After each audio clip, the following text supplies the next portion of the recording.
Last week, I drove 2,000 miles in the snow to pick up 15 dysfunctional Battleborn batteries. Some of them have the overheating terminal, some of them don't turn on at all, some will not accept the charge, some are dead but they still have voltage, all sorts of problems. So today we're going to find out their failure mechanism. Also, if you have a large battery bank with these batteries, be sure to take them apart and test them individually. Because a lot of people are finding out that they have bad batteries hidden in their bank.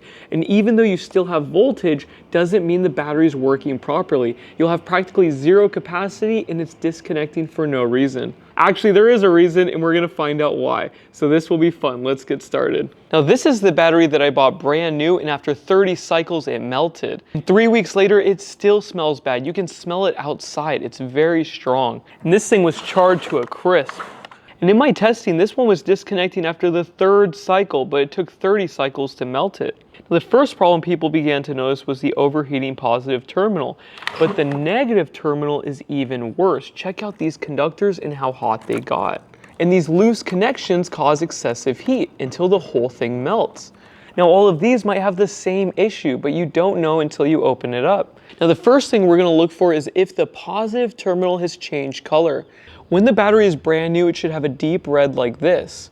Now if it fades or turns orange, it's probably overheating.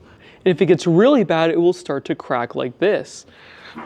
And the way to test for this is to add a load and see if the terminal gets hot. If it's not getting hot, but you're getting weird voltage fluctuations, disconnects, or it's hard to charge, look around the case for melted plastic. The battery I melted had no overheating issue on the terminals, but it melted inside. And the final common issue is a failed BMS, and usually you'll have 0 volts, but sometimes there will be voltage present at the terminals, but you can't draw any current. So if you take your battery bank apart and you test for voltage and you say, hey, the batteries are working, think again. You actually need to test each one with a load and a charger to see if it's actually working. So let's rip these batteries apart and see what's going on. So this terminal looks awful. Let's start with this.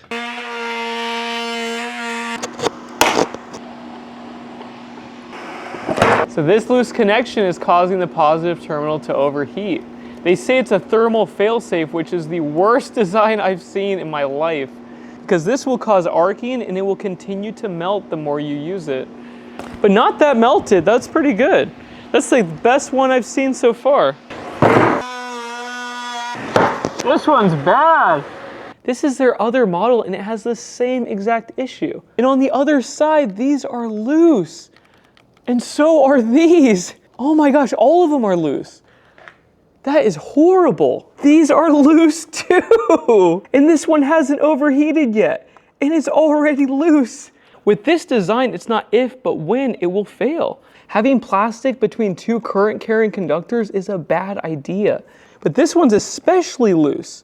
I can't believe it. But is this loose as well? Yeah, look at this. There's like 4 bad connections in this battery. If I cycled this back to back, I'm pretty sure I could get this thing to melt. So this one looks pretty good and it tested pretty high. So let's see if it makes a difference. So this one is not melted. We have some loose connections. And this battery is old, 2018. And it pulled 67.8 amp hours. So this one's just heavily degraded. Now this would be perfect to test cycling to see if we can get it to melt. Now this one's at 0 volts, and I tried to wake it up, but nothing could. Oh wait, that's rust! So much for waterproof. Even these screws are rusted out. This is a lot of water. Just realized this might be electrolyte, so I got some gloves on, washed my hands really good. But what's strange is there's no moisture at the bottom. So where is the leaking cell? Anyways, not worth it to mess with this one. This moisture could be very dangerous, so we're gonna move this off the camera. Now for the next one, this pulled 53 amp hours.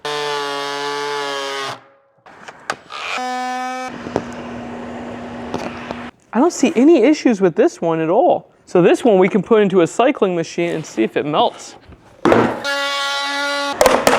Now this one looks perfect, but this one disconnects after a few seconds when I test it. And look at this tape job, what a joke. Look at the wire management for how much money you're spending here.